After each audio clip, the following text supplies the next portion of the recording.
Bonjour à tous. Aujourd'hui, avec le Dr Laura Crétu, psychiatre, nous allons vous parler d'un sujet d'actualité en plein remaniement. La régression et la catatonie chez les personnes porteuses de trisomie 21.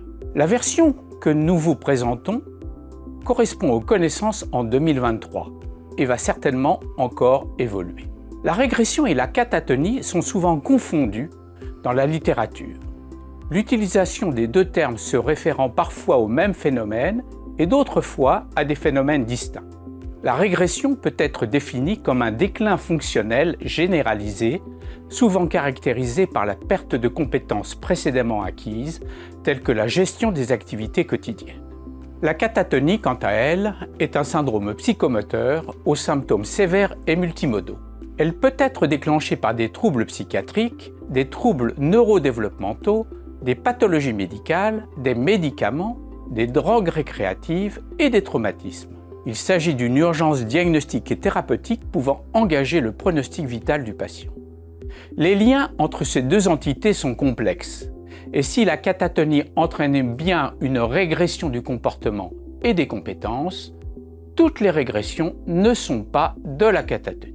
En ce qui concerne la régression dans la trisomie 21, elle est définie comme une entité clinique caractérisée par une perte du fonctionnement adaptatif, cognitif et social précédemment acquis, généralement dans la période allant de l'adolescence au début de l'âge adulte, ce qui la différencie de la régression autistique qui, elle, survient dans la petite enfance, soit entre 3 et 7 ans dans la trisomie 21. Si il n'y a pas actuellement encore de consensus sur le nom de cette entité, un groupe international d'experts a récemment opté pour le Down Syndrome Regression Disorder, soit le trouble de régression du syndrome de Down. L'étiologie de ce trouble dans la trisomie 21 est quant à elle encore à définir, mais on soulignera l'importance d'un processus neuro-inflammatoire d'origine auto-immune et celui d'un stress psychologique déclencheur dans sa survenue. Quoi qu'il en soit, la présence de cette régression a des effets négatifs importants sur la vie du patient et de sa famille. Poser le diagnostic du trouble de régression du syndrome de Down n'est pas toujours facile en l'absence actuelle de critères de diagnostic acceptés par tous.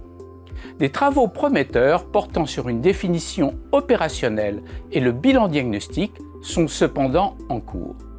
Concernant le traitement de la régression, aucun médicament ou association de médicaments n'a été systématiquement efficace.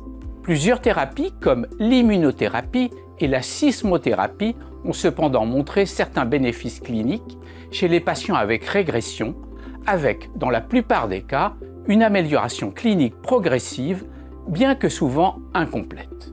En ce qui concerne maintenant la catatonie, les personnes porteuses de trisomie 21 semblent être exposées à un risque accru de développer une catatonie, qui peut survenir soit en tant que caractéristique essentielle de la régression, soit comme la conséquence d'une dépression ou d'un trouble du spectre autistique, dont on connaît la grande fréquence dans la trisomie 21.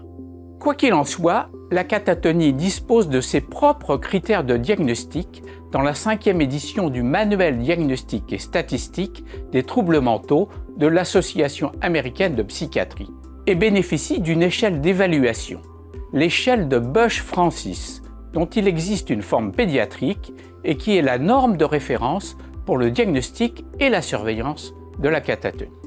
Quant au traitement de la catatonie, il comprend des benzodiazépines et notamment le lorazépam en première intention qui permet une amélioration de la symptomatologie en quelques jours, parfois quelques heures, avec une efficacité de 70 à 80%, mais également de la sismothérapie qui peut être proposée en urgence lorsque le pronostic vital du patient est engagé. Pour en savoir plus, n'hésitez pas à consulter les éléments que vous trouverez sur notre portail de formation en ligne. À bientôt!